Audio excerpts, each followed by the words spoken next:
Hello everyone, welcome to Aries. I am Anandi and बेटा आज का हमारा जो चैप्टर होने वाला है that is measurement of matter. तो सबसे पहले ये चैप्टर स्टार्ट करने से पहले क्या याद होना चाहिए और क्या पता होना चाहिए कि मैटर क्या है। सबसे पहले अगर मेजरमेंट ऑफ मैटर की हम बात कर रहे हैं बेटा, तो ये तो पता होना चाहिए ना कि मैटर एग्जैक्टली है क्या। जब तक मैटर ही नहीं पता तो उसके मेजरमेंट की कैसे बात करेंगे, है ना। तो सबसे पहले बेटा व्हाट इज मैटर, मैटर क्या है।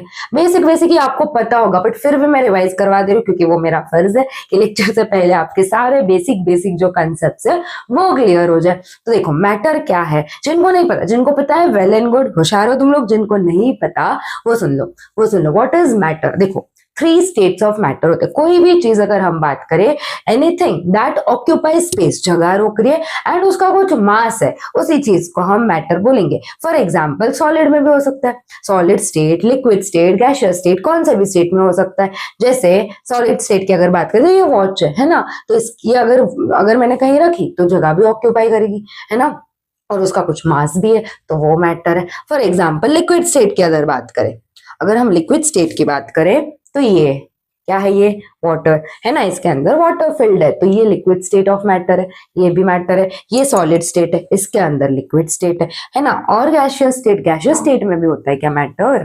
बिल्कुल होता है, बिल्कुल ही होता है। तुम्हारे आजू बाजू जो गैसेस है, carbon dioxide, oxygen, sulphur dioxide, जितने भी गैसेस है वो भी तो कुछ ना कुछ जगह ऑक्यूपाई करेंगे, उनका भी कुछ ना कुछ मास होगा, मतलब वो भी मैटर है ना। मतलब मैटर मतलब क्या, इन शॉर्ट हमारे आजू बाजू जितने भी स्टेट्स है, जितनी भी चीजें हैं, वो उसको हम इंक्लूड करते हैं बेटा किसमें, मैटर में।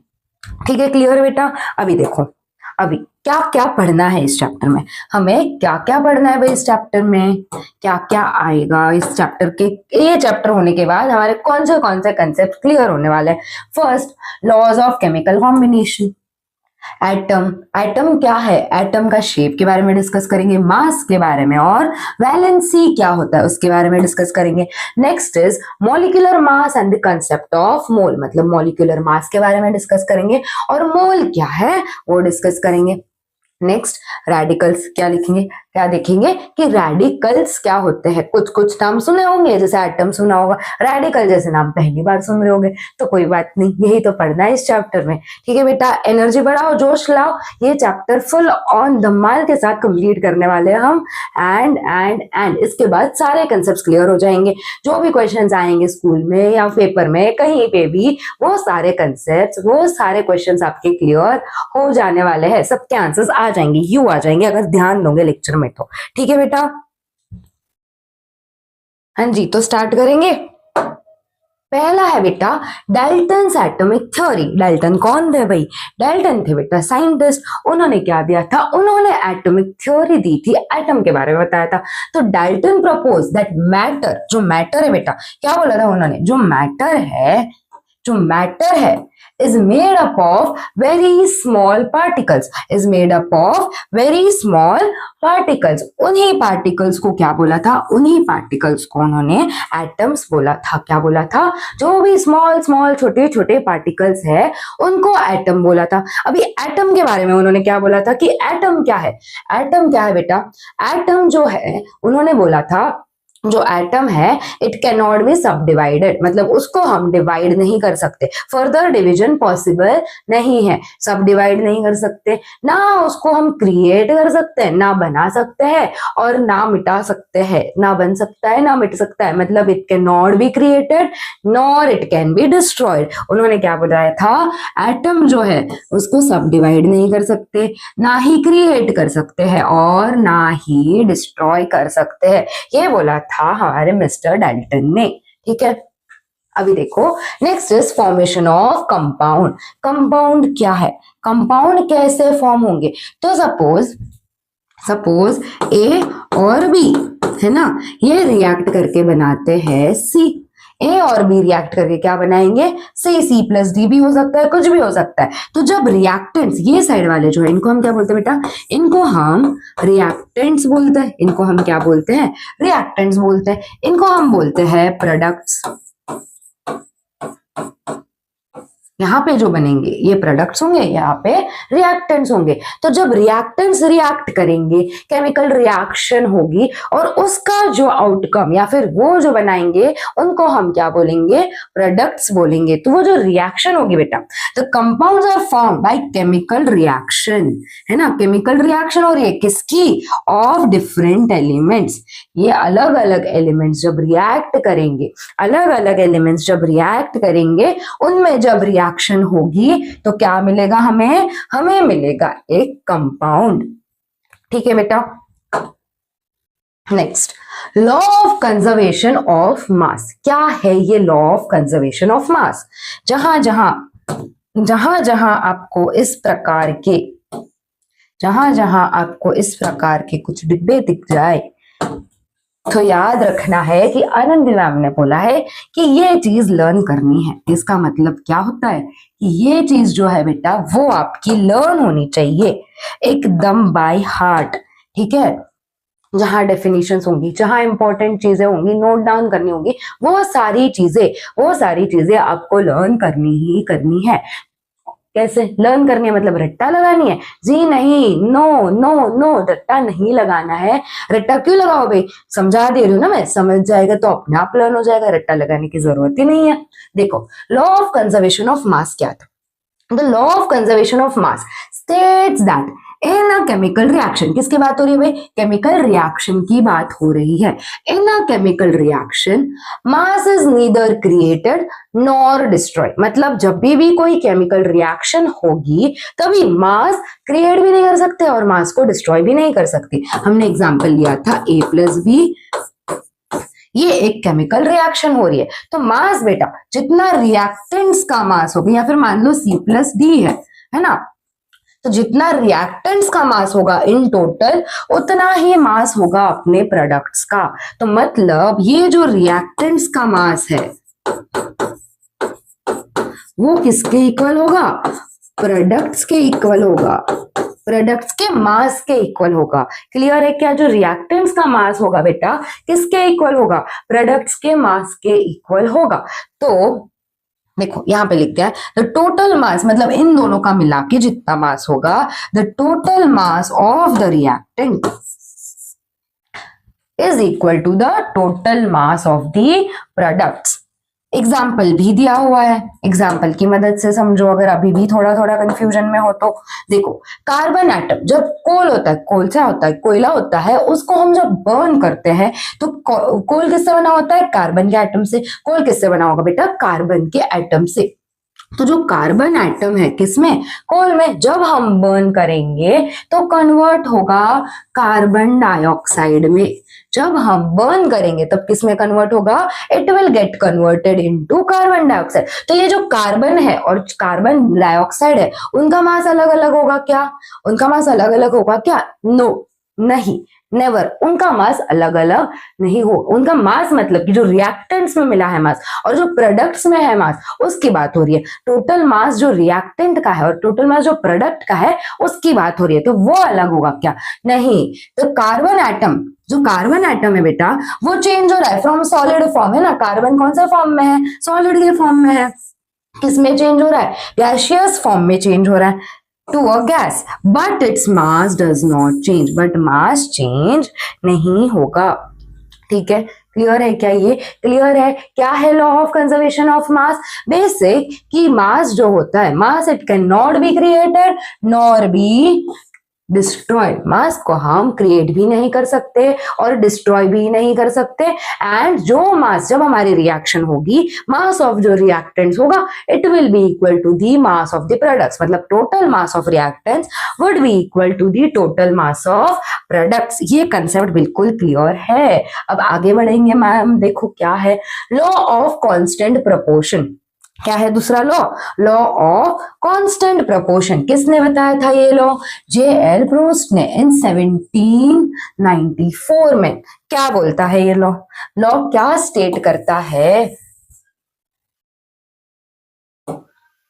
The proportion by mass, the proportion by mass of the constituent elements in different samples of a compound is fixed. The proportion by mass of the constituent elements in different compounds, वो samples जो हम compounds के लेंगे, for example आपके घर पे पानी होगा, है ना, आपके मटके का पानी लो, आप रिवर का पानी लो, रिवर साइड का पानी लो, लेक का पानी लो, कहीं से भी आप वाटर का सैंपल उठा के लेके आओ, तो वो जो वाटर का सैंपल है बेटा, उसमें जो H2O है वो कभी चेंज होंगे क्या? वो कभी चेंज होंगे क्या? नो। उनका प्रोपोर्शन कभी चेंज होगा क्या? नो। फॉर एग्जाम्पल हम बोलते हैं कि जो वाटर होता है, जो वाटर है H2O, it is present in 1:8 मास के फॉर्म में, है ना, 1:8 होता है, तो मतलब ये जो H2O है वो किसके फॉर्म में? 1:8। तो वो चेंज होगा क्या? यहाँ पे ऐसा है कि यहाँ का पानी अलग, वहां का पानी अलग। मैं टेस्ट में नहीं बोल रही हूँ, कोई बोलेगा कि मैम सॉल्टी वाटर होता है, नॉर्मल वाटर होता है, प्योरीफाइड वाटर होता है, बट वो टेस्ट नहीं, उसमें क्या मिनरल्स इंक्लूडेड है, वो नहीं बात हो रही है। बात किसकी हो रही है? बात इतनी ही हो रही है कि जो वाटर है, सिर्फ H2O मॉलिक्यूल है, वो क्या अलग अलग जगह पे अलग अलग होगा क्या? होगा क्या? नो, नहीं हो सकता। फॉर एग्जाम्पल यहाँ पे दिया है, irrespective of source, water always contains the same elements, same he elements है ना, कहीं से भी लाओ, H2O का H3 हो, H2O5O4, ऐसा कुछ होगा क्या? ऐसा कुछ होता भी नहीं है और ऐसा कुछ होगा भी नहीं। होगा क्या? नहीं। The same elements, that is hydrogen and oxygen, combine together in a fixed ratio of 1:8. 1:8 के रेशियो में कंबाइन करेंगे by weight to form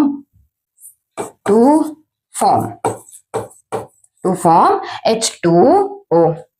ठीक है, नेक्स्ट एग्जांपल भी दिया है, 44 gram of carbon dioxide. Carbon dioxide का वेट करें कितना आता है? 44 ग्राम। तो उसमें प्रेजेंट होता है बेटा 12 gram of carbon and 32 gram of oxygen. किससे बना है? 44 ग्राम्स जो है बेटा, it is compiled of 12 grams of carbon and 32 grams of oxygen together in a fixed ratio. इसका रेशियो क्या आएगा?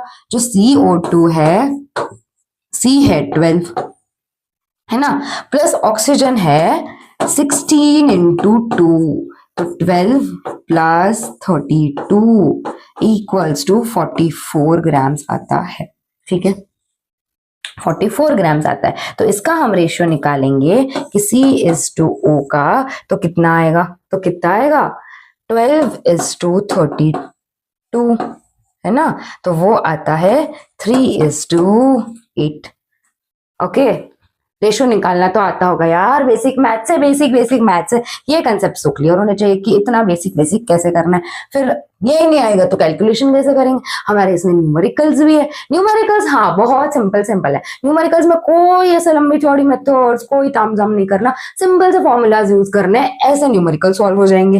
देखो, जो 44 ग्राम ऑफ कार्बन डाइऑक्साइड है उसमें 12 ग्राम्स ऑफ कार्बन प्रेजेंट है, 32 ग्राम्स ऑफ ऑक्सीजन प्रेजेंट है in a fixed ratio 12:2, that is 3:8 by weight. ठीक है, ये दोनों एग्जांपल्स क्लियर है क्या? ये कौन से लॉ फॉलो कर रहे हैं? ये नहीं, कोई भी कंपाउंड ले लो, एक ही, ये सब लोग सारे के सारे, ये लोग नहीं, ये जो है वो सारे के सारे law of constant proportion follow करेंगे। बेसिक है लॉ ऑफ कांस्टेंट प्रोपोर्शन मतलब क्या? अगर ये सुना तो डायरेक्टली आ जाना चाहिए कि अच्छा लॉ ऑफ कांस्टेंट प्रोपोर्शन मतलब कांस्टेंट है। क्या कांस्टेंट है? क्या कांस्टेंट है? जो उनके एलिमेंट्स का कंपोजिशन है वो कांस्टेंट है। जो उनके एलिमेंट्स का कंपोजिशन है, जो कॉन्स्टिट्यूएंट्स एलिमेंट्स प्रेजेंट हो गए एक सैंपल में, वो कांस्टेंट होंगे, है ना। क्या है law? Proportion by mass of the constituent elements in the different samples of a compound is fixed। यह है भाई अपना law of constant proportion. Next देखो, एटम के बारे में चर्चा होगी अभी। किसके बारे में? एटम सुना तो होगा आपने, सुना सा है, बट उसके बारे में ज्यादा डिटेल में ना पता होगा तो चलो पढ़ लेते हैं। An atom is a particle of matter that uniquely defines a chemical element. Chemical element जो फॉर्म है, जो एलिमेंट है बेटा, जो एलिमेंट है it is formed of atoms, है ना। एटम्स प्रेजेंट है तो वो एक एलिमेंट की प्रॉपर्टीज डिफाइन करता है। The fundamental particles in an atom are protons, neutrons and electrons. Fundamental particles कौन से है? फंडामेंटल पार्टिकल्स कौन से है? एटम के कौन से पार्टिकल्स है?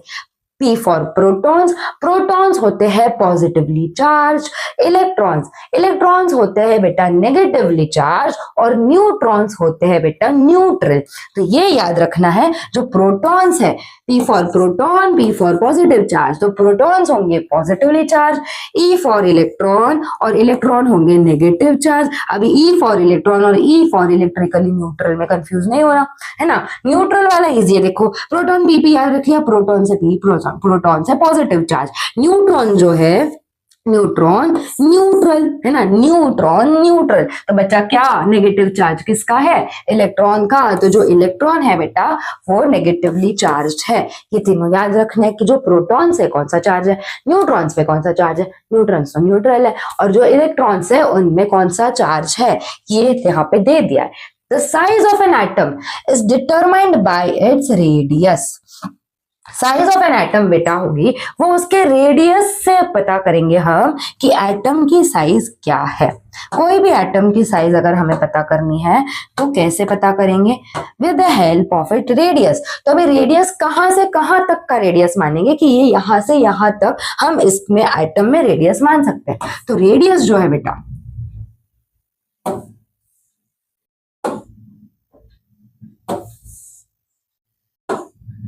देखो, ये एक एटम बनाया मैंने, ये एक एटम बनाया, तो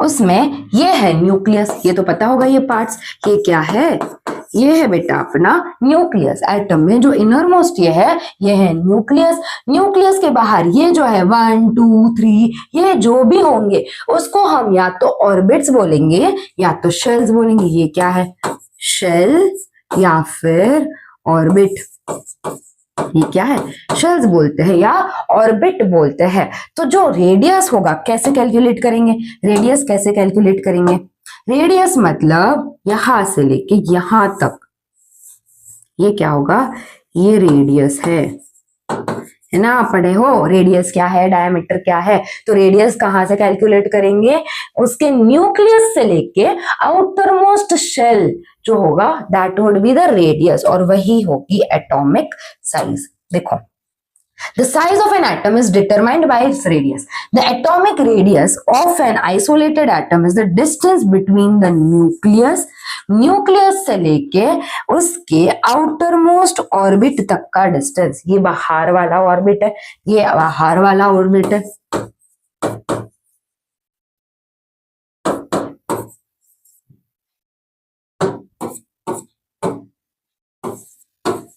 ये बाहर वाला ऑर्बिट है ना, this is the outer most orbit. तो रेडियस क्या होगा, न्यूक्लियस से लेके आउटर मोस्ट ऑर्बिट तक का जो डिस्टेंस होगा वही उसको ही हम रेडियस बोलते हैं। तो एटॉमिक रेडियस को कैसे एक्सप्रेस करेंगे, क्या है unit, atomic radius is expressed in, यहाँ पे नहीं दिख रहा, it is expressed in nanometres.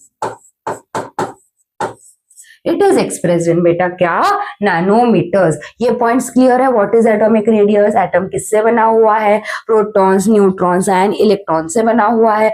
What is atom, atom के अंदर न्यूक्लियस है, न्यूक्लियस के बाहर शेल्स या फिर ऑर्बिट प्रेजेंट है। ये सब क्लियर है क्या, तो अभी आगे देखो यहाँ पे। अभी बेटा ये जो एटम है ऐसे तो हमें दिख रहा है, बट इतने छोटे छोटे एटम्स होते हैं, इतने माइन्यूट एटम्स है कि हमें अपनी आंखों से नहीं दिख पाते। एटम्स दिखते हैं क्या कि यहाँ पे अच्छा इसमें इतने सारे एटम्स हैं, अरे वाह बहुत अच्छे लग रहे हैं, बहुत अच्छे दिख रहे हैं, दिखते हैं क्या, नहीं, एटम्स विजिबल नहीं होते।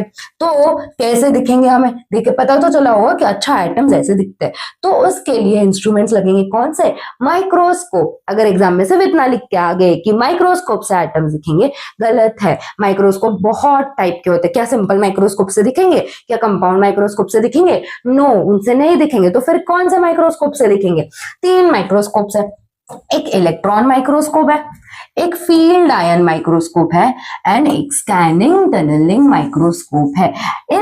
इससे फील्ड आयन माइक्रोस्कोप से एटम का इमेज कैसा दिखता है वो आपकी बुक में देखा है, बहुत ब्यूटीफुल दिखता है, देख लेना एक बार। तो देखो ये 3 माइक्रोस्कोप है जिनकी कैपेसिटी है कि they will form enlarged image. ये एनलार्ज इमेज बना सकते हैं किसकी, एटम की, मतलब दिख सकता है हमें एटम थ्रू दिस माइक्रोस्कोप्स। ठीक है बेटा, क्लियर है क्या ये, okay. Next, the mass of an atom is concentrated in its nucleus and it is due to the protons and neutrons in it. Mass of an atom किसकी वजह से है? Protons and न्यूट्रॉन्स की वजह से है। मास ऑफ एन एटम किसकी वजह से है बेटा? प्रोटॉन्स और न्यूट्रॉन्स की वजह से है। और कहाँ पे होते हैं प्रोटॉन्स एंड न्यूट्रॉन्स? कहाँ पे होंगे? पूरा मास, पूरे एटम का जो मास है बेटा, इट इज कॉन्सेंट्रेटेड सिर्फ उसके न्यूक्लियस में। शेल्स कितने भी हो ठीक है, बट मास जो है वो कहाँ पे प्रेजेंट होगा? In the nucleus. यहाँ पे शेल्स होंगे ठीक है, बट मास न्यूक्लियस में प्रेजेंट होगा। Concentrated it would be in the nucleus. और किसकी वजह से है? मास होता है एटम का due to protons and neutrons, है ना? हमने देखा, हम अगर नहीं पता तो न्यूक्लियस जो है बेटा, न्यूक्लियस के अंदर प्रोटॉन्स एंड न्यूट्रॉन्स प्रेजेंट होते हैं। न्यूक्लियस के अंदर प्रोटॉन्स एंड न्यूट्रॉन्स प्रेजेंट होते हैं, ठीक है। The total number of protons and neutrons in the nucleus is called the atomic mass number. Atomic mass number क्या है भाई? Total number of protons and neutrons, उन दोनों का जो total number होगा, किसका? Protons और neutrons का, उसको हम क्या बोलते हैं? Atomic mass number. Protons और neutrons, protons plus neutrons togetherly हम इनको एक नाम देते हैं, वो नाम है बेटा न्यूक्लियॉन्स। क्या है? प्रोटॉन्स और न्यूट्रॉन्स टुगेदरली क्या है? उनको हम एक साथ न्यूक्लियॉन्स बोलते हैं। इनको क्या बोलते हैं? न्यूक्लियॉन्स बोलते हैं। Unified mass has been accepted as the unit of atomic mass. क्या है यूनिट? डाल्टन। क्या है? यू। क्या है वैल्यू? 1.66 इंटू 10⁻⁻27 kgs किसकी वैल्यू है? यू की वैल्यू है। U is Dalton. इसको हमने एक्सेप्ट किया है as a unit of atomic mass. Atomic mass क्या है? एटॉमिक मास क्या है? टोटल मास ऑफ प्रोटॉन्स और न्यूट्रॉन्स। और कहाँ पे प्रेजेंट होता है? In the nucleus. अभी देखो, ये मुझे पता है, देख के डर गए होंगे कि ओ ये क्या है, इतना लर्न करना है, इतना ध्यान में रखना है। तो नहीं, ये इसलिए है, एकदम सेम टू सेम आपकी बुक में से कॉपी पेस्ट किया है।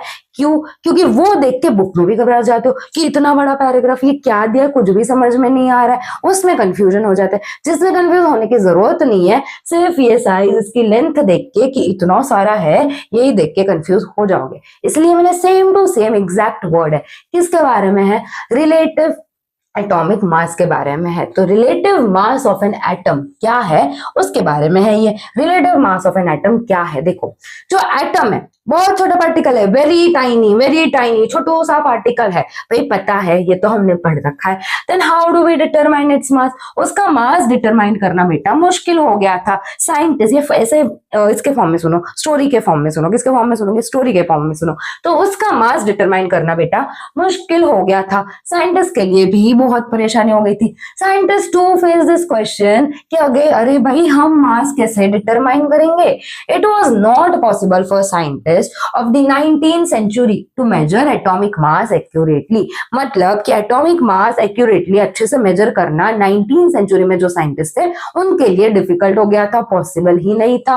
तो फिर क्या सोचा उन्होंने? उन्होंने सोचा एक रेफरेंस एटम को लेते हैं। समझो, फॉर एग्जाम्पल, अगर आपके क्लास की स्ट्रेंथ है 40, है ना? आपके क्लास में 40 बच्चे, तो उसमें से एक बच्चे को ऐसा मानो कि, और मैं अगर पूछूं कि आपका वेट क्या है, आप सब छोटे छोटे हो, किसी को नहीं दिख रहे हो, बहुत छोटे छोटे माइनर हो कि आपका वेट आप वेइंग स्केल पे मेजर नहीं कर पा रहे हो, तो कैसे करोगे?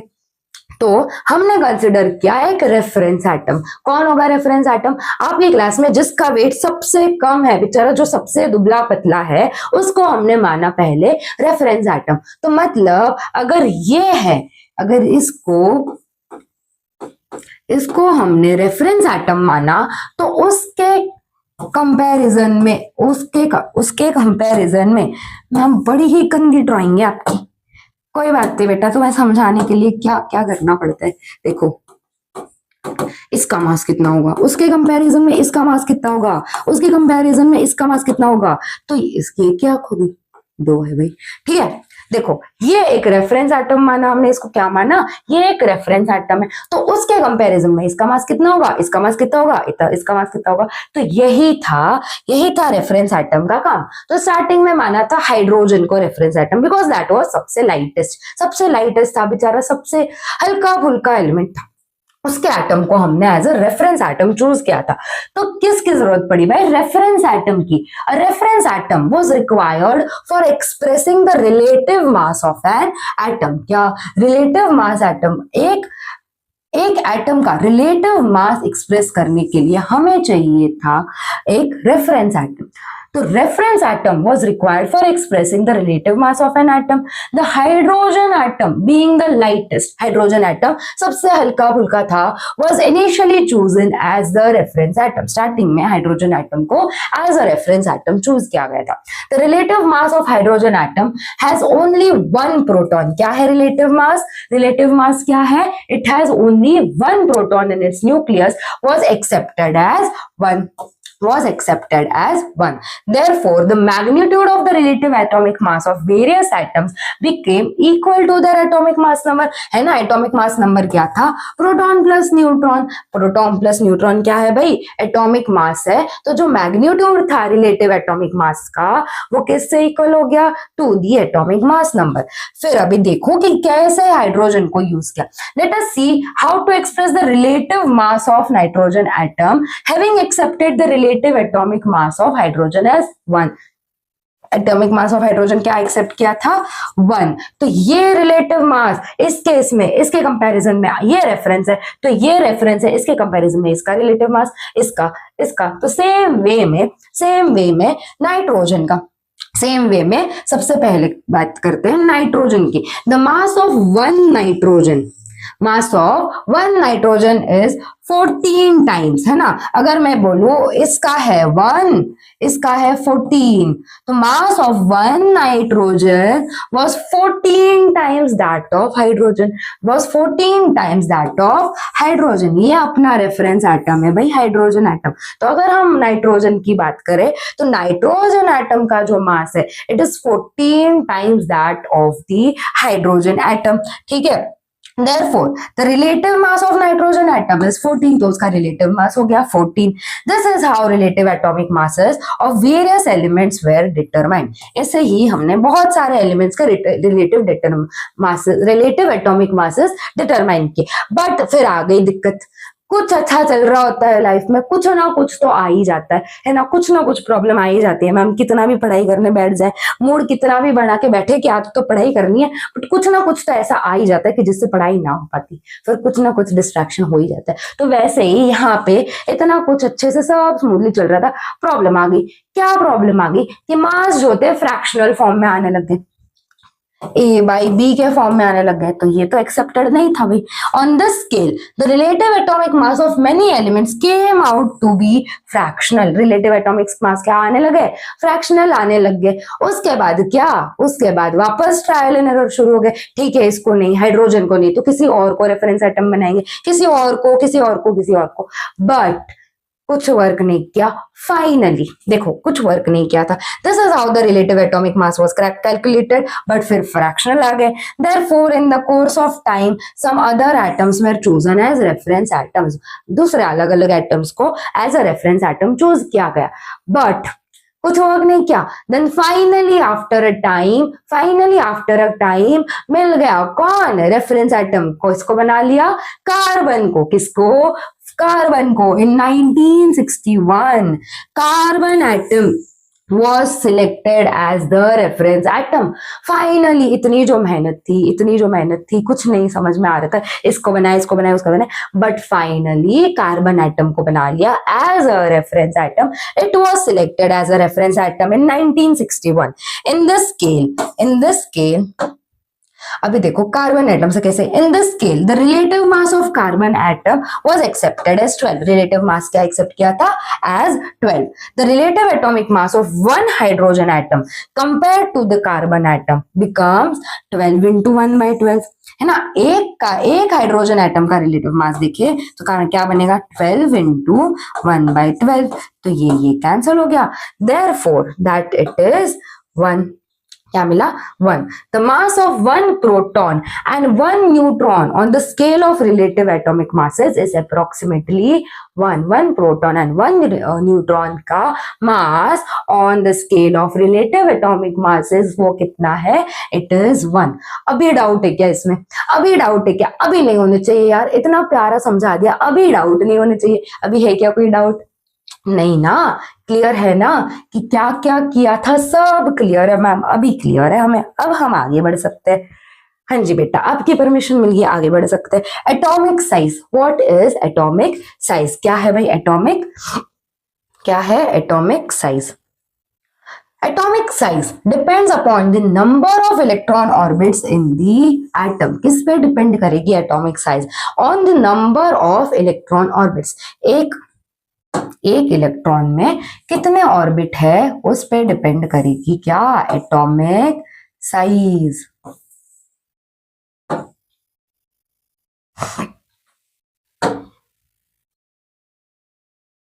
एक एटम में कितने इलेक्ट्रॉन ऑर्बिट्स है उस पे डिपेंड करेगी एटॉमिक साइज. ये न्यूक्लियस है, ये है ऑर्बिट्स,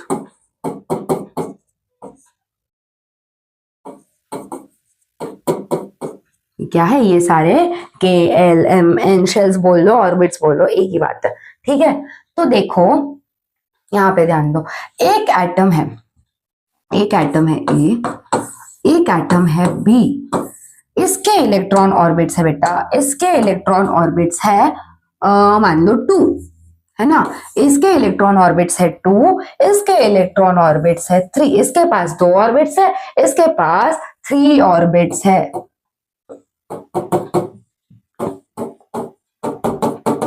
और क्या बात हो रही थी, जब भी हम एटॉमिक साइज की बात करें, ऑब्वियसली कैसे बात करते हैं हम कि न्यूक्लियस से लेके बाहर तक का जो ये होता है रेडियस, दैट इज साइज. तो अगर ये इतना ही है तो ये छोटा हो जाएगा, ये जो है ये बड़ा हो जाएगा, है ना. सिर्फ एक ही शेल है तो छोटी साइज होगी, अगर 2 शेल से 3 शेल से, जैसे ही शेल या फिर ऑर्बिट के नंबर बढ़ते जाएंगे वैसे ही एटॉमिक साइज बढ़ती जाएगी. तो इसके पास 2 ऑर्बिट्स है, बी के पास है भाई 3 ऑर्बिट्स, तो किसकी एटॉमिक साइज ज्यादा होगी, किसकी एटॉमिक साइज ज्यादा होगी, जिसके पास ज्यादा ऑर्बिट होंगे उसकी एटॉमिक साइज ज्यादा होगी. तो बी की एटॉमिक साइज ज्यादा होगी किससे, ए से, है ना. तो हम बोल सकते हैं क्या, the greater the number of orbits, जितने ज्यादा orbits the larger is the size, उतनी ज्यादा साइज. तो जब ग्रेटर द ऑर्बिट्स, जितने ज्यादा ऑर्बिट्स, जितने ज्यादा ऑर्बिट्स उतनी ज्यादा एटॉमिक साइज, उतनी ही ज्यादा एटॉमिक साइज, है ना. एग्जाम्पल क्या है, देखो, an atom of K potassium is larger than an atom of N A.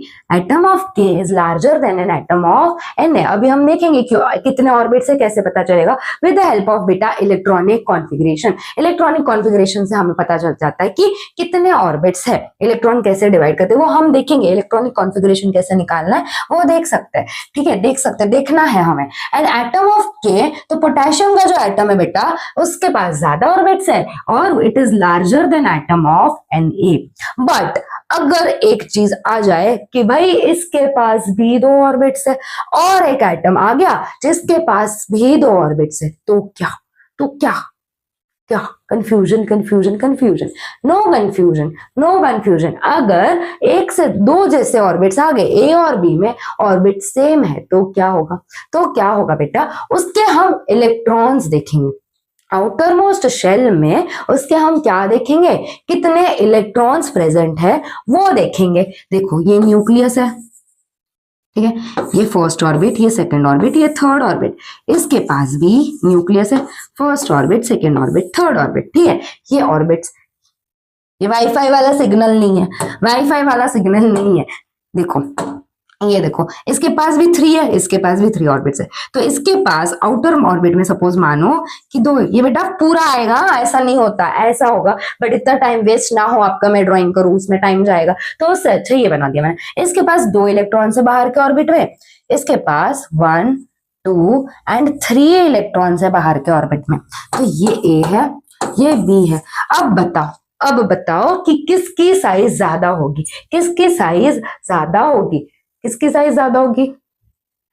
बेटा इसमें कंफ्यूज हो जाते हो कि जितने कम इलेक्ट्रॉन्स है उतनी ज्यादा साइज होगी। भाई हमने देखा था जितने कम ऑर्बिट्स है, जितने कम नहीं, कंफ्यूज क्या हो जाते हो तुम लोग कि जितने कम इलेक्ट्रॉन्स है उतनी कम साइज होगी, जितने ज्यादा इलेक्ट्रॉन्स है उतनी ज्यादा साइज होगी। नहीं, ऑर्बिट्स के मामले में सही है, जितने ज्यादा ऑर्बिट्स होंगे उतनी ज्यादा साइज होगी। बट इलेक्ट्रॉन के मामले में होता है उसका उल्टा, एकदम ही उल्टा। यहाँ पे इलेक्ट्रॉन ज्यादा है तो उसकी साइज होगी कम, क्योंकि एटम कॉन्स्ट्रिक्ट होगा, है ना। न्यूक्लियस पे पॉजिटिव चार्ज है, इलेक्ट्रॉन्स में नेगेटिव चार्ज है, तो वो अट्रैक्ट करेंगे। जितना ज्यादा नेगेटिव चार्ज बाहर घूमेगा उतना ज्यादा अट्रैक्शन होगा, एंड एटम की साइज उतनी छोटी होगी। तो उस वजह से जितने कम इलेक्ट्रॉन्स होंगे in case of same atomic orbit, जितने, अगर इसके पास भी 2 है, इसके पास 3 ऑर्बिट्स है, इसके पास भी 3 ऑर्बिट्स है, तो इन दैट केस जिसके पास कम इलेक्ट्रॉन्स होंगे उसकी साइज ज्यादा होगी, जिसके पास ज्यादा इलेक्ट्रॉन्स होंगे उसकी साइज कम होगी। कब? In case of same atomic orbit. तो मतलब बी की साइज छोटी है, ए की साइज बड़ी है।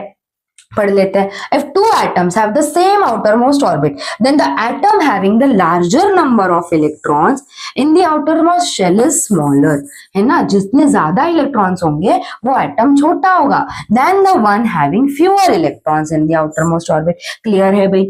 For example, an atom of Mg is smaller than atom of Na, है ना। अगर सोडियम और मैग्नीशियम की बात करें तो इसका कॉन्फ़िगरेशन आता है 281, सोडियम 281, Mg 282 आएगा। तो जितने ज्यादा इलेक्ट्रॉन्स उतना कम साइज, इसलिए मैग्नीशियम स्मॉलर है किससे? Na से, सोडियम से। अभी आगे बढ़ेंगे बेटा। केमिकल सिंबल ऑफ एलिमेंट्स, भाई पता है हमें, बचपन से सीखते आ रहे, जब से हमें एलिमेंट्स के बारे में पता चला है ना, तब से हमें पता है कि हाइड्रोजन का H होता है, हीलियम का He होता है। बट अगर मेरे प्यारे प्यारे जो बच्चे हैं उन्होंने एलिमेंट्स लर्न नहीं किए, तो मैं एज अ टीचर रिक्वेस्ट कर सकते हो, भाई मैं तो रिक्वेस्ट ही कर सकती हूँ, रिक्वेस्ट कर रही हूँ बेटा कि फर्स्ट 20 एलिमेंट्स जो है, फर्स्ट 20 एलिमेंट्स है कहाँ से? हाइड्रोजन से लेके Ca तक, वहां से लेके यहाँ तक के फर्स्ट 20 एलिमेंट्स है, आपको लर्न होने चाहिए। इन सीक्वेंस आपके फर्स्ट 20 एलिमेंट्स लर्न होने चाहिए। अगर ऐसे ही लर्न नहीं होते, मैंने ट्रिक अपलोड किया एज अ शॉर्ट वीडियो, आप देख सकते हो कि फर्स्ट 20 एलिमेंट्स लर्न कैसे करना है। तो अगर नहीं किए हैं, ये पॉज करो और पहले वो काम कर लो। खुद ही बोल रही हूँ, पहले ये पॉज करो और वो काम कर लो फर्स्ट 20 एलिमेंट्स लर्न करने का।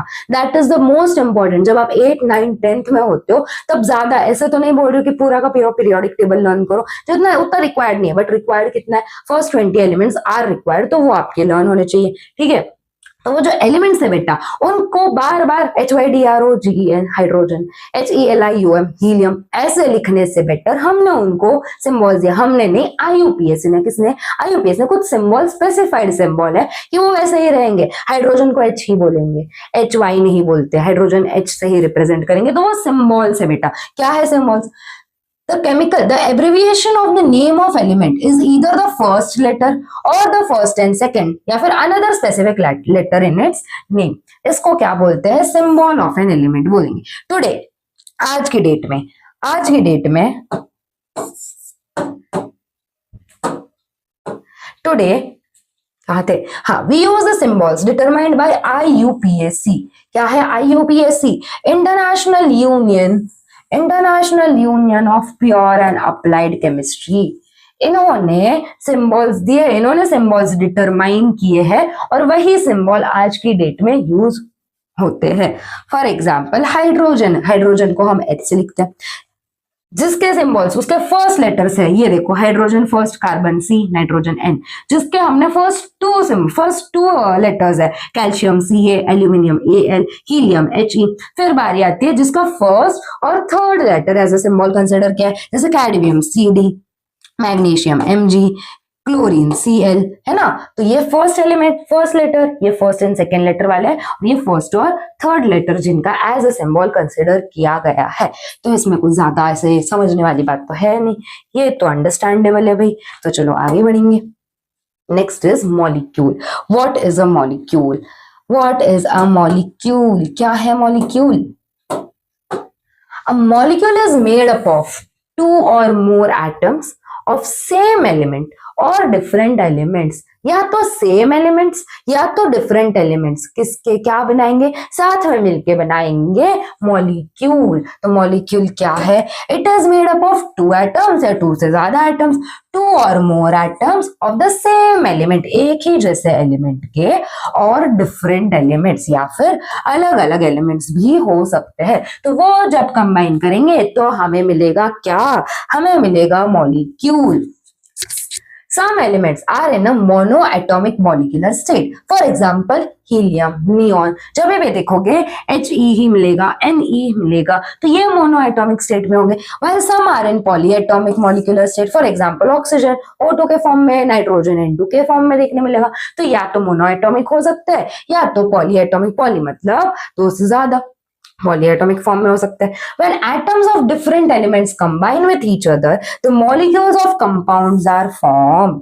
जब भी अलग अलग या फिर सेम एलिमेंट्स के एटम कंबाइन करेंगे एक दूसरे के साथ, तब क्या बनेगा, the molecules of compounds are formed. Molecules of compounds are formed. किसके molecules बनेंगे बेटा, compounds बनेंगे, ठीक है। मॉलिक्यूल क्लियर है। अभी देखो मॉलिक्यूलर मास, अभी ये अच्छे से ध्यान देना है, अच्छे से ध्यान देना है, नो कंफ्यूजन होना चाहिए, जीरो कंफ्यूजन होना चाहिए, क्योंकि इसके बेसिस पे न्यूमेरिकल्स है। क्या है मॉलिक्यूलर मास, क्या है molecular mass, a molecular mass of a structure, the molecular mass of a structure is a sum of the atomic masses of all the atoms in a single molecule of that substance। क्या है confusing definition, देखो definition को तोड़ तोड़ के समझेंगे। molecular mass of a structure is the sum of, क्या है, it is the sum of the atomic masses of all the atoms in a single molecule of that substance।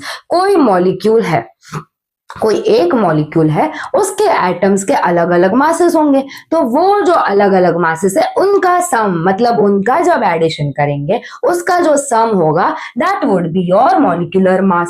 वापस देखो, sum of atomic masses, sum मतलब क्या, addition of their atomic masses of all the atoms, सारे atoms का single molecule में, वो जो substance है उसके सिंगल मॉलिक्यूल में जितने एटम्स प्रेजेंट होंगे उसका जो एडिशन होगा उसको ही बोलेंगे एटॉम, उसको ही बोलेंगे molecular mass. It is also expressed in unit Dalton, ठीक है। एग्जाम्पल देख लो, H2O की बारी आती है। अगर हम H2O की बात करें तो क्या करते हैं, यहाँ पे H कितने हैं, H है बेटा 2, है ना, प्लस यहाँ पे मल्टीप्लीकेशन, यहाँ पे बच्चे गलती करते हैं, मल्टीप्लीकेशन देखे तो यहाँ पे मल्टीप्लीकेशन नहीं, क्या बताया है, इट इज द सम, तो यहाँ पे एडिशन आएगा, H इंटू 2 प्लस O। ये जो होगा, ये जो हाइड्रोजन का मास होगा वो 2 टाइम्स, क्योंकि H कितना है 2 है, O कितना है भाई 1 ही है, तो ऑक्सीजन का मास 1 टाइम्स। तो देखो मॉलिक्यूलर मास क्या होगा हाइड्रोजन का, H2O का, ये देख लो। इसके बाद मेरा आपके लिए क्वेश्चन है, वो आपको सॉल्व करना है वीडियो को पॉज करके। मॉलिक्यूलर मास ऑफ H2O क्या होगा, atomic mass of hydrogen, atomic mass of hydrogen 1 है भाई, है ना। Atomic mass of oxygen, atomic mass of oxygen है 16, तो क्या होगा, H2O का मास क्या होगा, H कितना है 2 है, तो 1 इंटू 2 प्लस 16, O तो 1 ही है, तो O इंटू 1 भी लिख दो, या तो O ही चलेगा, तो O इंटू 1 मतलब 16 इंटू 1 क्या आता है, 2 इक्वल्स टू 16, नहीं भाई 2 इक्वल्स टू 16 नहीं, नहीं, ये आएगा 2 प्लस 16, कितना आता है 18, क्या आया 18, तो molecular mass of H2O is 18 new.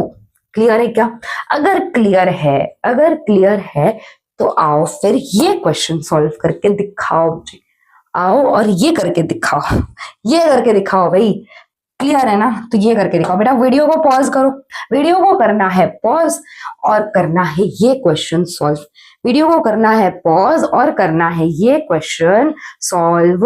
Molecular mass of MgCl2 कैसे होगा, देखो Mg के कितने आइटम्स है, यहाँ पे लिख लिया है, सेम फॉर्मेट में लिखना है, mass of, atomic mass of Mg plus atomic mass of Cl, है ना, atomic mass of mg, atomic sorry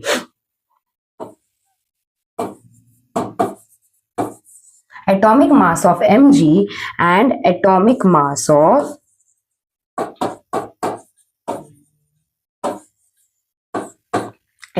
of mg होता है बेटा 24 एंड Cl का होता है 35.5। जिन्होंने अभी तक भी कैलकुलेट नहीं किया है, अब तो दे दिया है बेटा, अभी तो फॉर्मूला, अरे यार अब तो फॉर्मूला में डाल दो, अभी तो फॉर्मूला में डाल दो। क्या आएगा, mg कितना है, mg है सिर्फ एक, है ना, प्लस Cl कितने हैं, Cl है भाई 2, तो क्या लिखेंगे, mg क्या है, mg है 24 into 1 plus 35.5 into 2 equals to, ये आता है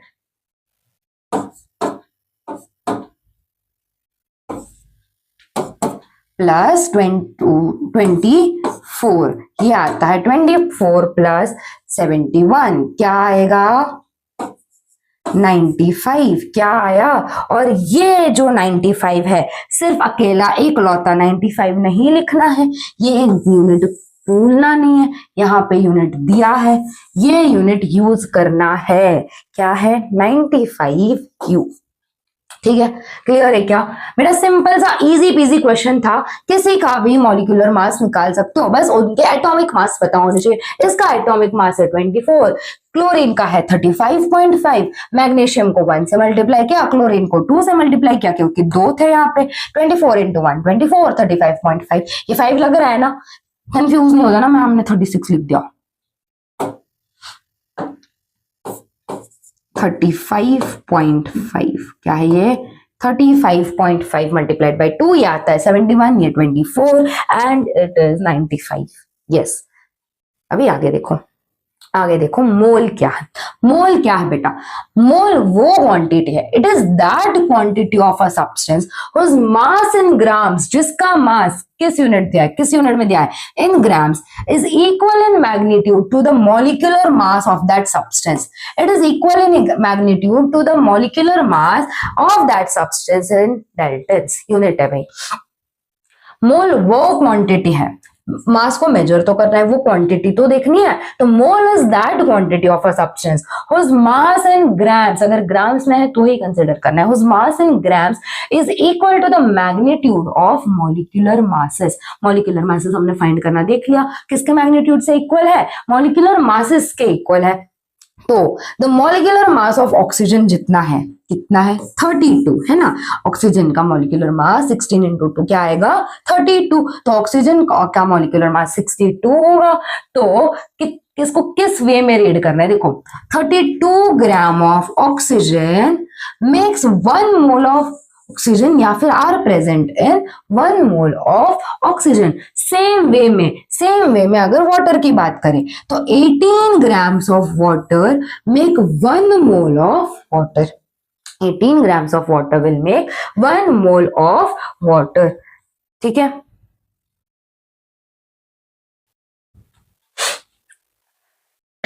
देखो next is number of moles of substance, क्या होते हैं, mass of substance in grams. ये बेटा ये जो है कैसे लिखोगे, यहाँ पे गड़बड़ हो गई है, ये इसको ओवरलैप करके है, बस ये इसके ऊपर आएगा। मास ऑफ, मैं यहाँ पे दूसरे कलर से कर देती हूँ, ठीक है, confuse, no confusion when I am your, no confusion.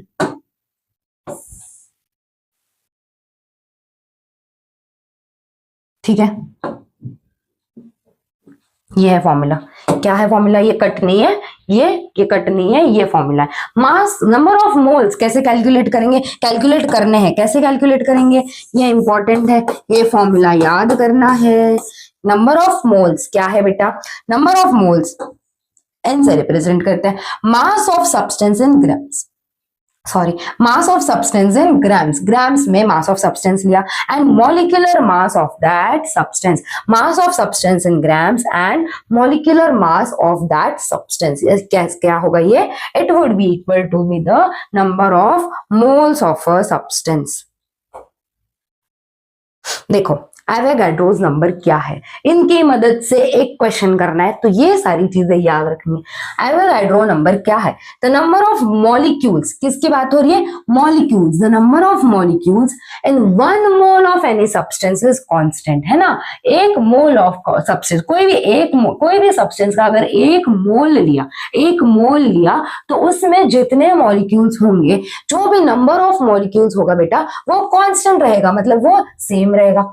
It is denoted by symbol Na, कैसे डिनोट करेंगे, बाय Na। तो Avogadro's number is 6.022 into 10 raised to 23। Again याद करना है, ये वैल्यू 6.022 into 10 raised to 23। कोई अगर रात में पूछ के सो रहे हो, उठाओ एवोगाड्रोस नंबर बताओ, याद होना चाहिए क्या है, 6.022 into 10 raised to 23, ये याद होना चाहिए, ठीक है। A mole of any substance stands for इतना, है ना, मोल इतना के बराबर होगा। एग्जाम्पल, अगर हम मोल ऑफ वाटर की बात करें, मोल of water that is 18 grams of water क्या कंटेन करेंगे, it will contain 6.022 into 10 raised to 23 molecules of water. उसमें कितने मॉलिक्यूल्स ऑफ वाटर होंगे, 6.022 into 10 raised to 23। क्लियर है। How many molecules are there in 66 grams of CO2? ये है आपका question, कैसे सॉल्व करेंगे, कैसे सॉल्व करेंगे, ये CO2 प्रॉपर CO2 है, ठीक है, CO2 है, कैसे सॉल्व करेंगे, कैसे सॉल्व करेंगे, तो बेटा पहले तो इसका मॉलिक्यूलर मास चाहिए, क्यों चाहिए इसका मॉलिक्यूलर मास सॉल्व करने के लिए, यहाँ पे मास ऑफ सब्सटेंस जो दिया है, it is divided by the molecular mass. किससे डिवाइड करना पड़ता है बेटा, मॉलिक्यूलर मास से, तब जाके हमें मोल्स मिलेंगे, है ना। तो मॉलिक्यूलर मास चाहिए, तो molecular mass of carbon dioxide कितना होगा, पॉज करो कैलकुलेट करो, पॉज करो और कैलकुलेट करो, ठीक है, ध्यान दो कितना होगा। देखो CO2 है, CO2 है, मतलब क्या है, C into 1 प्लस O कितने हैं, 2 है, C होता है 12, O होता है 16 को 2 से मल्टीप्लाई करेंगे बेटा 32 आएगा, ये होता है 16, ठीक है। तो 12 प्लस 32 क्या आया, 4, और ये 4, 44 क्या आया, 44। तो हमें जो ये जो फॉर्मूला है बेटा, इसमें हमें अभी मोल्स निकालने होंगे, तो number mass of substance in grams हमें पता था, यहाँ पे दिया है mass of substance, how many moles are there है, मतलब ये जो है ये मास ऑफ सब्सटेंस है, तो मास ऑफ सब्सटेंस हमें दिया हुआ है, मास ऑफ सब्सटेंस दिया हुआ है, और molar mass of the substance हमने फाइंड कर लिया। मोलर मास क्या आया बेटा, 44। तो डिवाइड करेंगे हम इन दोनों को, मास of substance upon molar mass को, तो क्या आएगा, डिवाइड करके क्या आएगा, 66 अपॉन 44। तो n क्या आएगा, 66 अपॉन 44, ये आता है 1.5। क्या आएगा ये, 1.5। 1.5 क्या है भाई, 1.5 n की वैल्यू फाइंड कर रहे हैं ना भाई, 1.5 मोल है, क्या है, इट इज 1.5 मोल। अभी देखो मोल मिल गया हमें, तो हमें पता है कि एक जो है उसमें एवोगाड्रोस नंबर क्या था, एवोगाड्रोस नंबर क्या था, बताया था ना, एवोगाड्रोस नंबर याद करना है। तो 1 मोल कितना कंटेंट होगा, 1 मोल में होंगे 6.022 into 10 raised to 23, है ना। 1 मोल में कितने होंगे भाई, 1 मोल में होंगे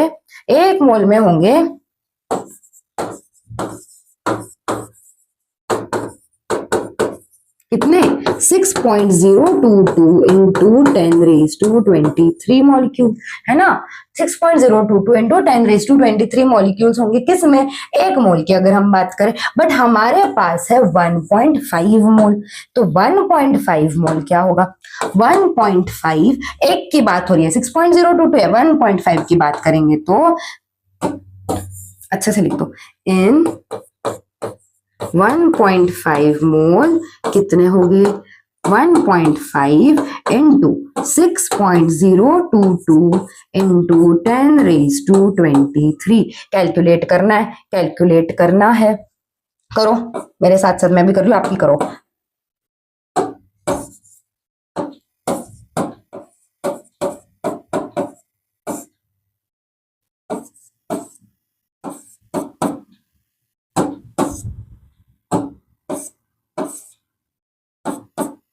थ्री 0.220, ये 6, ये आएगा 9.30330, क्या आएगा 9.3। ओके ओके, क्या आया, क्या आया, ये आता है बेटा 9.033 इंटू 10⁻23। क्या आया, 9.033 इंटू 10⁻23।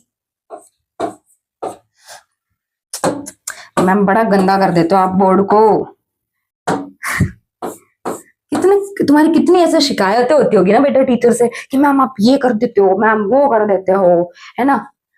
कभी कभी बड़े प्यारे लगते जब ऐसे कंप्लेन करते हैं कि मैम ये नहीं हो रहा, मैम वो नहीं हो रहा, मैम आप ये कर रहे हो, मैम आप वो कर रहे हो। तो क्वेश्चन क्या था, how many molecules are there in 66 gram of CO2। तो हमने निकाल लिया। कैसे निकाला, पहले मास निकाला, कितना आया 1.5 मोल। तो 1.5 मोल, तो एक मोल की वैल्यू हमें पता है 6.022, ये पॉइंट है 6.022 इंटू 10⁻23 होती है। तो 1.5 मोल में कितने मॉलिक्यूल्स होंगे, 1.5 इंटू 6.022 10⁻23, ये क्या है, these are the molecules.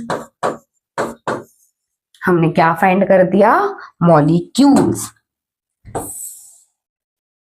This are the molecules. कितने में, ये मॉलिक्यूल्स किसमें है, they are present in 66 gram of CO2। तो ये क्लियर है क्या बेटा, बिल्कुल क्लियर है, नो कंफ्यूजन, नो कंफ्यूजन। ठीक है, तो अगर ये क्लियर है तो आपके लिए वापस से ये क्वेश्चन आता है, और ये क्वेश्चन आपको करना है बेटा होमवर्क में, ये क्वेश्चन घर में करना है। सेम मेथड है, सेम मेथड है, मोलर मास निकालो, मोल का फॉर्मूला यूज करो, एक मोल में इतने हैं तो जितने आपके पास मोल है उसमें कितने होंगे उससे मल्टीप्लाई कर देंगे भाई, उससे मल्टीप्लाई कर देंगे। तो यही तो इजी इजी है, इजी पीजी है। तो अभी हम वैलेंसी की बात करेंगे, वैलेंसी की बात करेंगे।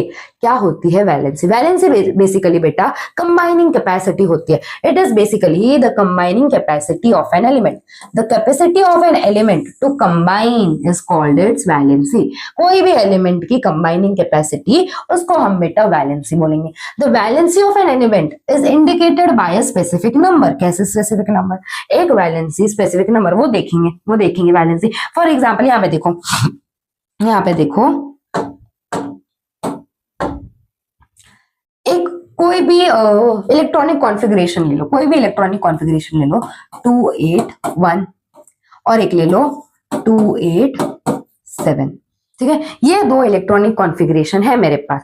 तो कोई भी आइटम होगा बेटा, क्या ट्राई करेगा बेचारा, मेहनत करेगा ताकि वो अपने स्टेबल इलेक्ट्रॉनिक कॉन्फ़िगरेशन में आ जाए। स्टेबल इलेक्ट्रॉनिक कॉन्फ़िगरेशन का मतलब क्या है, स्टेबल इलेक्ट्रॉनिक कॉन्फ़िगरेशन का मतलब क्या है, रुको यहाँ पे एक मिनट, यहाँ पे लिखा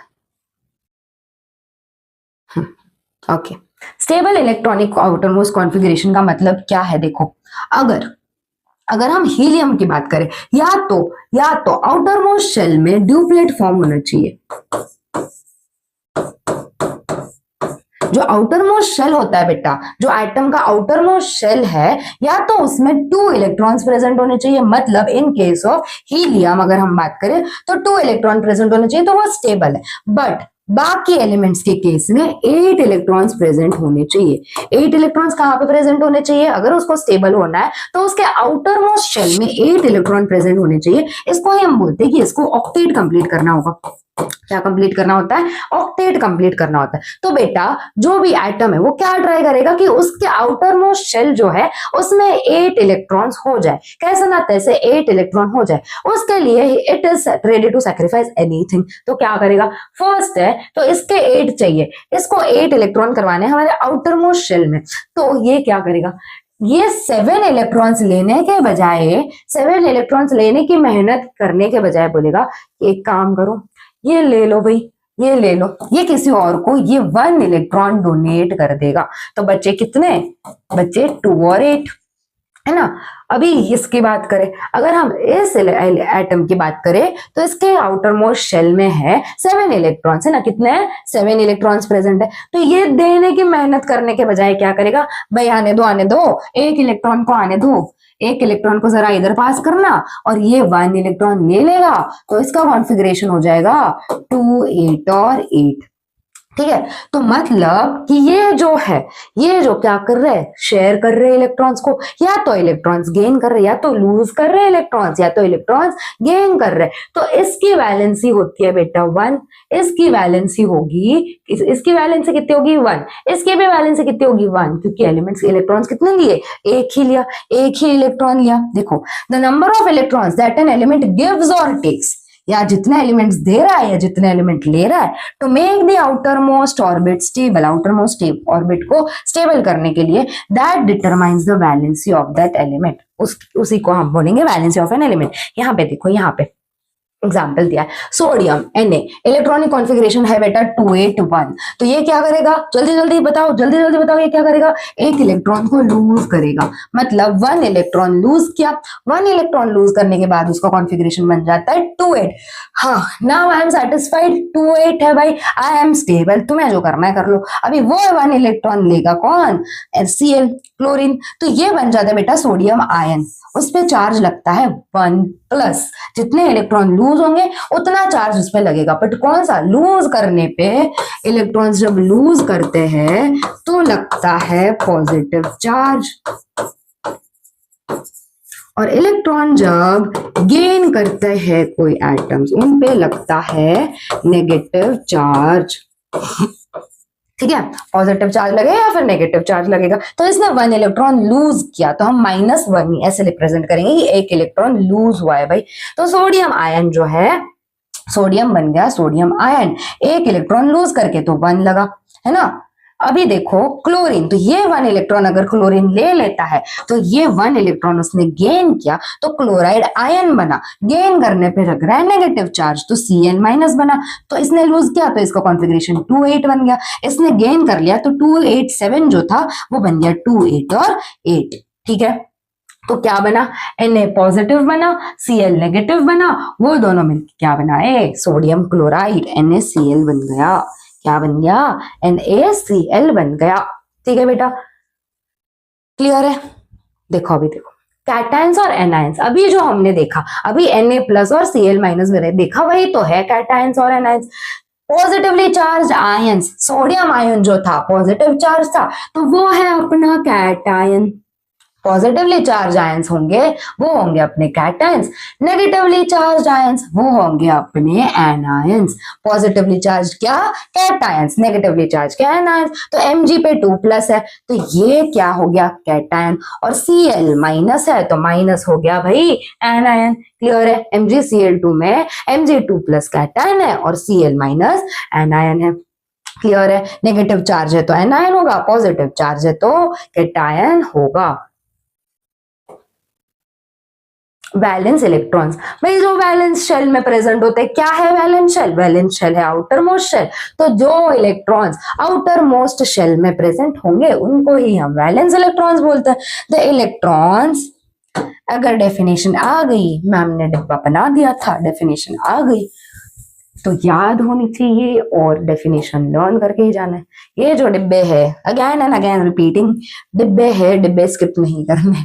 अगर डिब्बा नहीं बनना है तो डिब्बे स्किप नहीं करने। Very bad joke ma'am, very bad joke, फिर भी हंसना पड़ेगा, स्लो स्माइल प्लीज। देखो वैलेंस इलेक्ट्रॉन्स क्या है, valence electrons, the electrons present in the outer most orbit of an atom are called as valence electrons. Outer most orbit में जो electrons present होंगे, तुम लोग ना बोलोगे मैम गलत सिखाते हैं, ऐसे आधे आधे ड्रॉ करके, कोई नहीं पूरे ड्रॉ कर लेते। देखो 1, ये क्या है, शेल है, नहीं न्यूक्लियस है।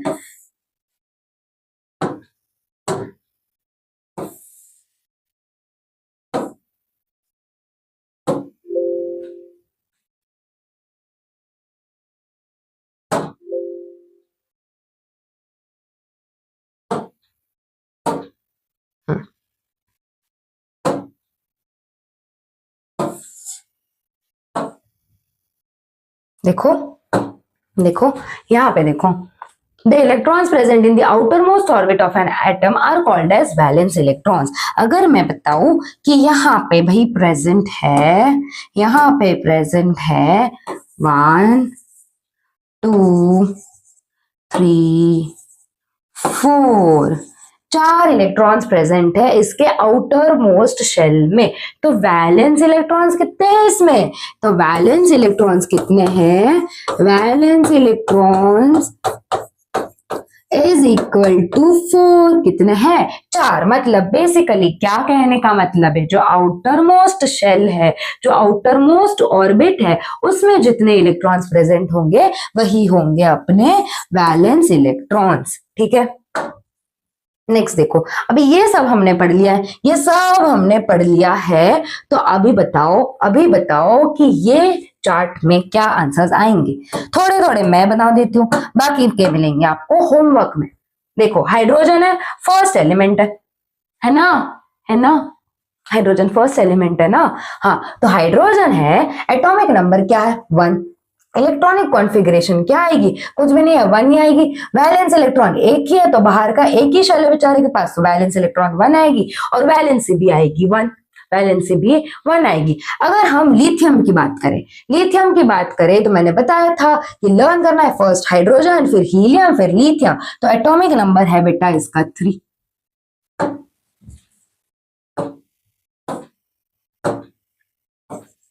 एटॉमिक नंबर है 3, तो कॉन्फ़िगरेशन क्या आया? 2, क्योंकि फर्स्ट शेल में, अगर नहीं पता है तो फर्स्ट शेल में बेटा शेल्स होते हैं, शेल्स है, तो शेल्स पता है ना, ऑर्बिट्स पता है, तो होते हैं K L M N and so on. तो फर्स्ट शेल में बेटा कैपेसिटी है, ये 2 इलेक्ट्रॉन्स रखेगा, ये 2 इलेक्ट्रॉन, सॉरी गड़बड़ 2 नहीं, ये तो 8 रखेंगे भाई। एक मिनट, ये 8 इलेक्ट्रॉन्स इसके पास बैठ सकते हैं, 8 इलेक्ट्रॉन्स, एंड यहाँ पे हम 20 एलिमेंट्स की बात करें तो फाइनल आपका यहाँ पे 2 ही आएगा, यहाँ पे 2 ही आएगा in case of 20th element. अगर हम 20th एलिमेंट की बात करें तो यहाँ पे ये आएगा। ठीक है, 20th एलिमेंट की बात करें तो 2882 ये मैक्सिमम है आपके लिए फिलहाल इस टाइम पे। तो K में 2, L में 8, M में 8 और N में 2, ये हो गई 20th एलिमेंट की कॉन्फ़िगरेशन। क्योंकि इसमें 2 से ज्यादा 3 बिठा के चले नहीं आना कि 3 ओके 3 आ गया, इलेक्ट्रॉनिक कॉन्फ़िगरेशन 3 आ गया, इसका इलेक्ट्रॉनिक कॉन्फ़िगरेशन अच्छा 4 आ गया, इसका 5 आ गया, नहीं, थप्पड़ पड़ेगी अगर ऐसी गलतियां की तो। 2 फिर 8 खत्म हो गया, तो यहाँ पे 9th नहीं बिठाना है, यहाँ पे 9th इलेक्ट्रॉन नहीं होना चाहिए, जो सेकेंड वैलेंस है, जो सेकंड शेल है, उसमें जो सेकंड ऑर्बिट है उसमें 9 फिल करके नहीं आना, उसमें 10 फिल करके नहीं आना, यहाँ पे 2 फिर 8 और सो ऑन। ठीक है, यहाँ पे लिथियम दिया है 3, लिथियम की हो गई बेटा एटॉमिक नंबर 3 होता है। इलेक्ट्रॉनिक कॉन्फ़िगरेशन क्या होगा? 2 फिर 1, 3 नहीं होगा क्योंकि 2 के शेल में 2 होता है, फिर आ गया 1। तो वैलेंस इलेक्ट्रॉन्स बताओ कितने? इसके वैलेंस इलेक्ट्रॉन्स 1 है भाई, इसके वैलेंस इलेक्ट्रॉन्स कितने हैं? 1 है, तो इसकी वैलेंसी कितनी होगी? इसके यहाँ पे 0 क्यों वैलेंसी है बेटा? 0 क्यों वैलेंसी है? वैलेंसी क्या है? कंबाइनिंग कैपेसिटी, इलेक्ट्रॉन गेन करना या इलेक्ट्रॉन यूज करना, गेन करना या इलेक्ट्रॉन लूज करना, राइट। तो ये जो हीलियम है मैंने बताया था ड्यूप्लेट कंप्लीटेड है, उसका ड्यूप्लेट कंप्लीटेड है, 2 इलेक्ट्रॉन्स उसके आउटर मोस्ट शेल में है ऑलरेडी, तो ये लूज करेगा क्या? नो। ये गेन करेगा क्या? नो। क्यों नहीं करेगा? क्योंकि ये ऑलरेडी स्टेबल है, दिस इज ऑलरेडी स्टेबल। ठीक है, ना गेन करेगा ना लूज करेगा, वैलेंसी 0 आएगी। बट इस केस में ये स्टेबल नहीं है भाई, इसको चाहिए 8 इलेक्ट्रॉन, बट ये लूज कर देगा तो ये ड्यूप्लेट के फॉर्म में आ जाएगा, तो ये भी स्टेबल हो जाएगा। ठीक है, तो ये 1 जब लूज करेगा तो वैलेंसी हो जाएगी 1, वैलेंसी क्या हो जाएगी? 1। अभी बेरिलियम की बारी आई, बेरिलियम का एटॉमिक नंबर 4 है, तो इलेक्ट्रॉनिक कॉन्फ़िगरेशन क्या होगा? 2 3 नहीं, 2 के बाद आएगा 2, 1 2 3 4 हो गए, 4 हो गए, तो इसके वैलेंस इलेक्ट्रॉन्स कितने हैं? वैलेंस इलेक्ट्रॉन्स कितने हैं? 2। वैलेंस इलेक्ट्रॉन्स कितने हैं? 2 valence electrons outer most shell में, आउटर मोस्ट ऑर्बिट में है 2, तो वैलेंस इलेक्ट्रॉन्स 2। ठीक है, अभी पूरा चार्ट आपको करना है होमवर्क में, टेक्स्ट बुक में ही दिया है, टेक्स्ट बुक में सॉल्व कर लो, यहाँ पे भी करना है ये होमवर्क में। ठीक है, नेक्स्ट देखो, वेरिएबल वैलेंसी। हमने देखा वैलेंसी इसकी 1 हो सकती है, इसकी 2, यहाँ पे यहाँ पे देखो वैलेंसी 1 हो सकती है, 0, 1, 2, फिर 3, यहाँ पे 1 है, तो इनके वैलेंसीज है एक एक है। तो किसी किसी की बेटा एक से ज्यादा भी हो सकती है, तो उसको ही हम वेरिएबल वैलेंसी बोलते हैं। Under different conditions the atoms of some elements give away और take up different number of electrons. Valency वही है, लूज करना या गेन करना, तो एक की जगह पे 2 लूज कर सकते हैं, 2 गेन कर सकते हैं, भाई उनकी मर्जी, उनकी मर्जी, कंडीशन अलग होंगे तो उस हिसाब से रिएक्ट करेंगे। In such cases those elements exhibit more than one valency. एक से ज्यादा वैलेंसी एग्जिबिट करते हैं, एक से ज्यादा वैलेंसी दिखाते हैं, उसी को हम वेरिएबल वैलेंसी बोलते हैं। इसी प्रॉपर्टी को हम क्या बोलते हैं? Variable valency. ये इसी प्रॉपर्टी को हम बोलते हैं variable valency. For example ion exhibits the valencies 2 and 3। Ion की वैलेंसी 2 भी हो सकती है, आयन की वैलेंसी 3 भी हो सकती है। Therefore ion forms 2 compounds. Ion और क्लोरीन मिलके FeCl2 भी बनाएंगे। आयन की वैलेंसी 2 थी तो यहाँ पे 2 कैसे चला गया? आयन की वैलेंसी 3 तो यहाँ पे 3 कैसे चला गया? सीखेंगे हम लोग कि कैसे बनाना है, ठीक है, सीखेंगे हम लोग। तो इसकी क्या होगी? FeCl2 या फिर FeCl3। इसको ही बोलते हैं वेरिएबल वैलेंसी। देखो सम एग्जिबिट्स वेरिएबल वैलेंसी, यही दिया है। आयन देखा, कॉपर, कॉपर की भी 1 and 2 हो सकती है। Cu2 अगर 1 है, 1 प्लस मतलब क्या? इलेक्ट्रॉन लूज हो रहा है, 1 प्लस हुई 2 प्लस हुई तो इसको ग्रुप क्यूप्रस और क्यूप्रिक बोलेंगे। मर्क्यूरी में Hg प्लस हुआ तो मर्क्यूरस होगा, Hg2 प्लस हुआ तो मर्क्यूरिक होगा। आयन Fe2 प्लस हुआ तो फेरस होगा, Fe3 प्लस हुआ तो फेरिक होगा। ओके, ये है वेरिएबल वैलेंसीज का कंसेप्ट। नेक्स्ट आता है बेटा रेडिकल्स। रेडिकल्स क्या है? रेडिकल्स आर एटम्स और मॉलिक्यूल्स और ions with unpaired electrons in the outer shell configuration. उनका जो आउटर शेल कॉन्फ़िगरेशन है उसमें अनपेयर्ड इलेक्ट्रॉन्स होंगे। इलेक्ट्रॉन्स पेयर में होते हैं बट इनके पास अनपेयर्ड इलेक्ट्रॉन्स होंगे, उनको ही हम रेडिकल्स बोलेंगे। फॉर एग्जाम्पल Na प्लस और Cl माइनस की अगर हम बात करें तो ये याद रखना, इसमें कैटायन क्या है, इसमें एनायन क्या है, ऑलरेडी बताया है। तो कैटायनिक रेडिकल्स, जो कैटायनिक रेडिकल्स होंगे उनको हम बोलते हैं बेटा आर कॉल्ड बेसिक रेडिकल्स। जो कैटायनिक रेडिकल्स है वो बेसिक रेडिकल्स है। ये सारे हैं अपने बेसिक रेडिकल्स। अगर इसमें पूछा क्वेश्चन ऐसे भी आया कि कौन सा कैटायनिक रेडिकल्स है तो ये लिखोगे, कौन सा बेसिक रेडिकल्स है तो भी ये नाम लिख सकते हो। तो कैटायनिक रेडिकल्स जो होंगे, कैटायनिक रेडिकल्स जो होंगे वो बेसिक रेडिकल्स होते हैं। Anionic radicals are called as acidic radicals. क्या बोलेंगे इनको? Acidic radicals. एग्जांपल है Cl माइनस। तो रेडिकल्स कैटायनिक भी हो सकते हैं, रेडिकल्स एनायनिक भी हो सकते हैं। कैटायनिक हुए तो बेसिक रेडिकल्स और एनायनिक हुए तो एसिडिक रेडिकल्स। ठीक है, यहाँ पे टाइप्स ऑफ रेडिकल्स। रेडिकल्स या तो सिंपल फॉर्म में हो सकते हैं या तो हो सकते हैं भाई कंपोजिट फॉर्म में, मतलब कॉम्प्लेक्स फॉर्म में। सिंपल फॉर्म में क्या एक एक एक एक ही है, उनमें कुछ चार्ज है, वो सिंपल फॉर्म में। अ radical formed from a single atom monoatomic है ना, सिंगल एटम मतलब monoatomic is called a simple radical. Single atom से बना हुआ है, मोनोएटॉमिक है, उसको हम सिंपल रेडिकल बोलेंगे। इट इज अ पॉजिटिवली और negatively charge simple radical. Radical positive charge भी होते हैं, रेडिकल्स नेगेटिव चार्ज भी होते हैं, बट अगर मोनोएटॉमिक फॉर्म में है तो उसको हम सिंपल रेडिकल्स बोलते हैं। तो पॉजिटिवली चार्ज सिंपल रेडिकल्स क्या है? ये negatively charge simple radical Cl minus O2 minus N3 minus, positively charge K plus Ca2 plus Al3 plus. ये हो गए सिंपल रेडिकल्स। अगर मोनो एटॉमिक मतलब एक ही, मोनो मतलब क्या? सिंगल एटम, वन एटम है ना। मोनो मतलब क्या? सिंगल एटम, वन एटम दिया हुआ है। सिंगल का मतलब वन एटम, सिंगल का मतलब one atom. Okay, composite radicals, a radical formed from a group of atoms. किससे बने होते हैं? Group of atoms is called a composite radical. जैसे यहाँ पे देखो SO4 2 माइनस NH4 प्लस, ये ऐसे फॉर्म में, ठीक है, SO4 2 माइनस NH4 प्लस। ये क्या है? ये क्या है? पॉजिटिव कंपोजिट रेडिकल है, ये नेगेटिव कंपोजिट रेडिकल है। ये पॉजिटिवली चार्ज कंपोजिट रेडिकल है, ये नेगेटिवली चार्ज कंपोजिट रेडिकल है। ठीक है, रेडिकल्स क्लियर है। आगे देखो, आगे मैंने बताया था यहाँ पे ये क्यों आया मैम, यहाँ पे अगर यहाँ पे कहाँ पे था, हाँ यहाँ पे अगर Fe 2 है, Fe 2 वेरिएबल वैलेंसी, Fe की वैलेंसी 2 है तो Cl पे Q2 आया, Fe की वैलेंसी 3 है तो Cl पे Q3 आया। रीजन इज ओवर हियर, ये है रीजन। क्या कैसे लिखेंगे केमिकल फॉर्मूला, कैसे लिखेंगे केमिकल फॉर्मूला, 2 स्टेप्स में लिखेंगे। कैसे लिखेंगे, पहले तो सिंबल्स लिखने हैं और वैलेंसीज लिखनी है, सिंबल्स और वैलेंसीज लिखनी है।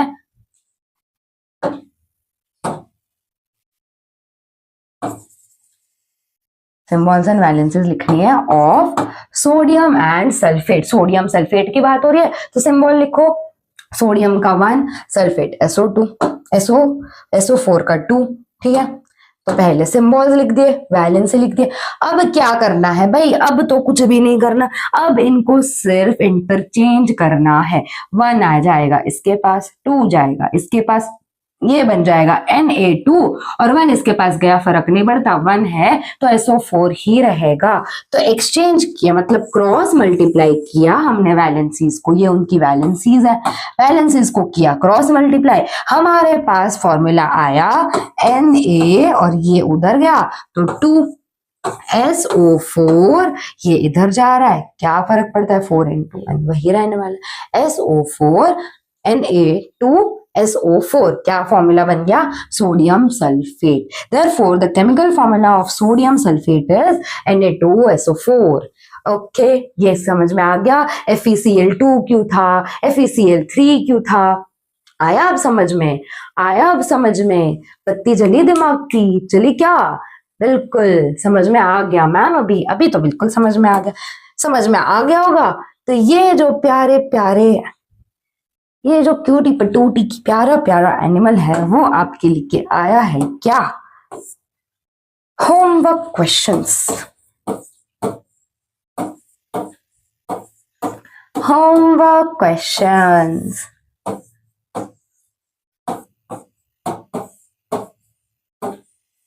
ये क्या लेके आया है, होमवर्क क्वेश्चंस। इसके आगे ये और इसके आगे जितने भी क्वेश्चंस है बेटा, those are your homework questions. हम क्यों करेंगे, हमें स्कूल का भी होमवर्क मिलता है, हमें क्लास का भी होमवर्क मिलता है, हम क्यों करें भाई होमवर्क क्वेश्चन, तुम लोग इसलिए करोगे क्योंकि तुमने लेक्चर देखा है, और खुद के लिए करो कि तुमने लेक्चर देखा है तो क्या लेक्चर समझ में आ गया है, क्या सारे कंसेप्ट क्लियर है क्या। अगर इतना कर लिया, इतना देखा है, इतनी मेहनत की है देखने में पूरा लेक्चर, इतनी मेहनत करके दिमाग को घिसा है, तो अभी इतना भी ध्यान दो, इतना भी ध्यान दो कि भाई इतना पढ़ ही लिया है तो और 5 मिनट से। और एमसीक्यू टाइप क्वेश्चंस है, एमसीक्यू टाइप क्वेश्चंस है, आपको कर लेने हैं, मेरी रिक्वेस्ट है भाई कर लेना, प्लीज प्लीज कर लेना, आपका सब कुछ क्लियर हो जाएगा, आपको कॉन्फिडेंस आ जाएगा कि मैंने क्वेश्चन सॉल्व कर लिए, हाँ मेरे से क्वेश्चंस हो गए, मतलब हाँ मेरे कंसेप्ट क्लियर है, ठीक है ठीक है ओके। कुछ ही है, थोड़े भी है बेटा, ज्यादा तो है भी नहीं, देखो इतनों से ही है, इतने से ही है, ज्यादा तो है भी नहीं, इतने क्वेश्चंस होमवर्क में कर लेने हैं, ठीक है। अभी मैम इतना सारा पढ़ा दिया आपने, इसके नोट्स कहाँ पे मिलेंगे, इसके नोट्स आपको मिल जाएंगे डिस्क्रिप्शन में, पीडीएफ की लिंक दे दूंगी मैं, वहां पे आपको पीडीएफ फॉर्म में डिस्क्रिप्शन में लिंक मिल जाएगी, उसमें आपको सारे सारे नोट्स मिल जाएंगे। नोट्स अच्छे से रिफर करो, लाइक ये जो जितना भी पढ़ा है, जितना लेक्चर देखा है अच्छे से समझ में आ गया है, नोट्स को रिफर करते जाओ, और बाद में जो होमवर्क क्वेश्चन दिए वो तो सॉल्व करने ही है भाई, वो तो सॉल्व करने ही है, लेक्चर समझ में आ गया तो क्वेश्चंस यूं सॉल्व हो जाएंगे, फटाफट सारे के सारे क्वेश्चन सॉल्व हो जाएंगे, उसमें आलस नहीं करनी है, ठीक है।